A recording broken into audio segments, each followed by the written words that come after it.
বক্তব্য রাখার জন্য আহ্বান জানাচ্ছি বিরোধী দলীয় চিফ হুইপ মোহাম্মদ নাহিদ ইসলাম, 184, ঢাকা 11। বক্তব্য রাখুন। বিসমিল্লাহির রহমানির রহিম। ধন্যবাদ মাননীয় স্পিকার। জুলাই গণ অভ্যুত্থান এবং জুলাই যোদ্ধাদের উপর আনীত শোক প্রস্তাবের উপর আলোচনা করার সুযোগ দেওয়ার জন্য। আজকের দিনটি আমাদের জাতীয় জীবনে অনেক ঐতিহাসিক একটি দিন, ব্যক্তিগতভাবে আমার জীবনেও। 2024 সালের 5ই আগস্ট তথা 36শে জুলাই শাহবাগ থেকে ছাত্র জনতার মিছিল নিয়ে আমি এবং আমার সহযোদ্ধারা এই জাতীয় সংসদের প্রাঙ্গণে আমরা এসেছিলাম। ছাত্র জনতাকে সাথে নিয়ে ফ্যাসিস্ট মুক্ত করেছিলাম এই মহান জাতীয় সংসদকে। সেই দিন আমাদের ভূমিকা ছিল বৈপ্লবিক। আজকে একটা ভিন্ন প্রেক্ষাপটে গণতান্ত্রিকভাবে নির্বাচিত হয়ে আজকের এই মহান জাতীয় সংসদে কথা বলতে পারছি, সেজন্য মহান আল্লাহ তাআলার কাছে এবং জুলাই গণ অভ্যুত্থানের সকল শহীদদের কাছে কৃতজ্ঞতা প্রকাশ করছি। মাননীয় স্পিকার, হাজারো শহীদের রক্ত মারানো আর অসংখ্য আহত পঙ্গু দেশপ্রেমিকের সর্বস্ব ত্যাগ করা মহান গণ অভ্যুত্থানের ফসল এই সংসদের অভিভাবক হিসেবে নির্বাচিত হয়ে আপনাকে অভিনন্দন জানাচ্ছি। মাননীয় সংসদ নেতা, মাননীয় বিরোধী দলীয় নেতা এবং মাননীয় বিরোধী দলীয় উপনেতা এবং সকল মাননীয় সংসদ সদস্যদেরও অভিনন্দন জানাই। আমি শ্রদ্ধার সাথে স্মরণ করছি আমার সেই ভাই বোনদের যারা নিজের বুক বুলেটের সামনে উন্মুক্ত করে দিয়ে আমাদের আবারও স্বাধীন করে নিজেরা স্মৃতি হয়ে গিয়েছেন। আমরা তাদের শাহাদাত কবুলের জন্য মহান আল্লাহর কাছে দোয়া করছি। একই সাথে আহত ও পঙ্গু জুলাই যোদ্ধা ভাই বোনদের প্রতি আমার সবটুকু আবেগ, শ্রদ্ধা আর ভালোবাসা দিয়ে কৃতজ্ঞতা জানাচ্ছি। তাদের সুস্থতা কামনা করছি। তাদের অমূল্য জীবন, রক্ত আর অপরিসীম ত্যাগের ফলে আমরা আজ সংসদ সদস্য। 24-এর গণ অভ্যুত্থানের বৈষম্য বিরোধী ছাত্র আন্দোলনের নেতৃত্বে অংশ নিয়েছিল ছাত্র, শ্রমিক, কৃষক, শিক্ষক, অভিভাবক, সাংস্কৃতিক কর্মী, আলেম সমাজ, তরুণ সেনা অফিসার ও সৈনিকগণ ও প্রবাসী বাংলাদেশি ভাই ও বোনেরা। অভ্যুত্থানে গুরুত্বপূর্ণ ভূমিকা রেখেছে আমাদের নারী সমাজ, সামনে থেকে নেতৃত্ব দিয়েছে ও নির্যাতিত হয়েছে। আন্দোলনে প্রাইভেট বিশ্ববিদ্যালয়, মাদ্রাসা ও স্কুল কলেজের ছাত্রছাত্রীদের ভূমিকা ছিল তাৎপর্যপূর্ণ। গণ অভ্যুত্থানে ভ্যানগার্ডের ভূমিকা ছিল ফ্যাসিবাদ বিরোধী রাজনৈতিক দলের নেতাকর্মীরা।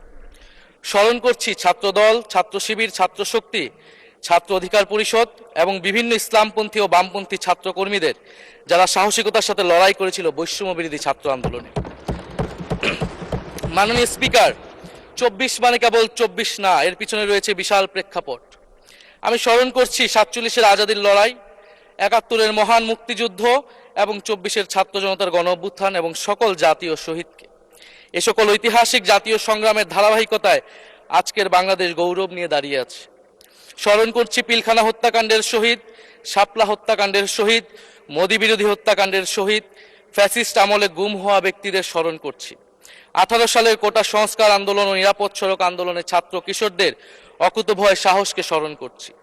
স্মরণ করছি আমাদের ভাই শরীফ ওসমান হাদি, যিনি তার সাহসিকতার মাধ্যমে বাংলাদেশকে একটি ইনসাফ ভিত্তিক বাংলাদেশ হিসেবে গড়ে তুলতে চেয়েছিলেন। তিনি আর আমাদের সাথে নাই।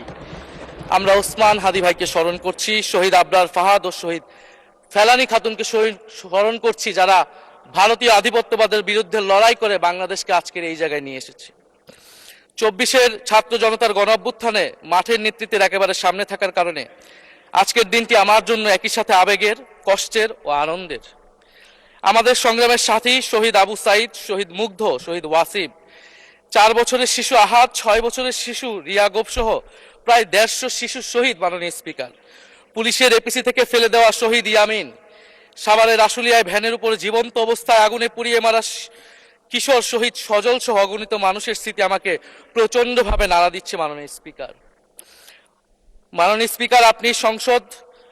আপনি মাননীয় সংসদ নেতা, বিরোধী দলীয় নেতা সহ সংসদের সকল সদস্য এবং আপনার মাধ্যমে দেশবাসীর উদ্দেশ্যে আরো স্মরণ করিয়ে দিতে চাই মাকে উদ্দেশ্য করে লেখা চিঠি 10ম শ্রেণীর ছাত্র শহীদ আনাসের, যিনি বলেছিলেন, একটি প্রতিবন্ধী কিশোর 7 বছরের বাচ্চা ল্যাংড়া মানুষ যদি সংগ্রামে নামতে পারে তাহলে আমি কেন বসে থাকবো ঘরে?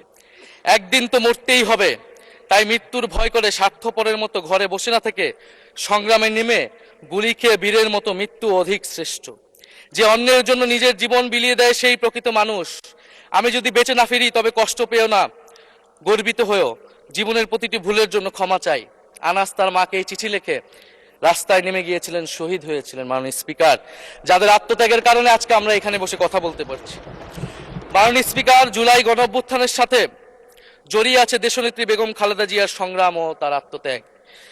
ওনার সংগ্রাম অনুপ্রাণিত করেছিল বাংলাদেশের তরুণ সমাজকে আত্মত্যাগ করতে, আত্মহুতি দিতে গণ অভ্যুত্থানে। আমরা আজকে তাকে শ্রদ্ধার সাথে স্মরণ করছি। মাননীয় স্পিকার, আমি বিশ্বাস করতে চাই আমরা যারা সংসদে বসতে পেরেছি কেউই এই শহীদের রক্তের সাথে বেইমানি করব না। কারণ জুলাই গণ অভ্যুত্থান মানে শুধু জুলাই গণ অভ্যুত্থান নয়, এটি নতুন বাংলাদেশের আকাঙ্ক্ষা। গণভোটের রায় অনুযায়ী আমরা যেমন সংসদ সদস্য, একইভাবে সংবিধান সংস্কার কমিশনের সদস্য। আমাদের সরকারি দলের বন্ধুরা অবিলম্বে সংবিধান সংস্কার কমিশনের সদস্য হিসেবে শপথ নেবেন বলেই আমরা বিশ্বাস করি। আমরা একই সাথে গণতান্ত্রিক সংস্কারগুলো সাধন করতে চাই। 70% মানুষ গণভোটে তাদের রায় জানিয়ে দিয়েছে মাননীয় স্পিকার। গণতন্ত্রে জনতার রায় সার্বভৌম, তার উপর কোনো আইন বা বিধান চলতে পারে না। মাননীয় স্পিকার, আমরা বিচার চাই, জুলাই গণহত্যার বিচার চাই, শরীফ ওসমান হাদি হত্যার বিচার চাই, গুম খুনের বিচার চাই, বিগত সময়ে হওয়া লুটপাট এবং দুর্নীতির বিচার চাই। জুলাই মানেই নতুন বন্দোবস্ত, গণতান্ত্রিক অন্তর্ভুক্তিমূলক বৈষম্যহীন দেশ। জুলাই মানে আধিপত্যবাদ মুক্ত, ফ্যাসিস্ট মুক্ত দেশ। জুলাই মানে মানবিক মর্যাদা ও দায় ও দরদের বাংলাদেশ। মাননীয় স্পিকার, আমি শেষ করবো একটি কথা বলেই। আজকে সবাই এক বাক্যে স্বীকার করে নিয়েছেন যে জুলাই গণ অভ্যুত্থানের শহীদদের কারণে আমরা এই মহান সংসদে বসতে পেরেছি এবং এই মহান সংসদে আমরা সকলেই ফ্যাসিবাদ মুক্ত, ফ্যাসিবাদ বিরোধী লড়াইয়ের সৈনিকেরা এখানে আসিছি। আপনার প্রতি নিবেদন থাকবে কোনো ফ্যাসিস্ট তার দোসর যাতে আজকের এই মহান সংসদে বক্তব্য দিয়ে সংসদকে কলুষিত করতে না পারে। আমরা ফ্যাসিস্ট মুক্ত, আমরা ফ্যাসিবাদের দোসর মুক্ত জাতীয় সংসদ চাই। মাননীয় স্পিকার, আপনাকে ধন্যবাদ। ইনকিলাব জিন্দাবাদ। ধন্যবাদ মাননীয় বিরোধী দলীয় চিফ হুইপ।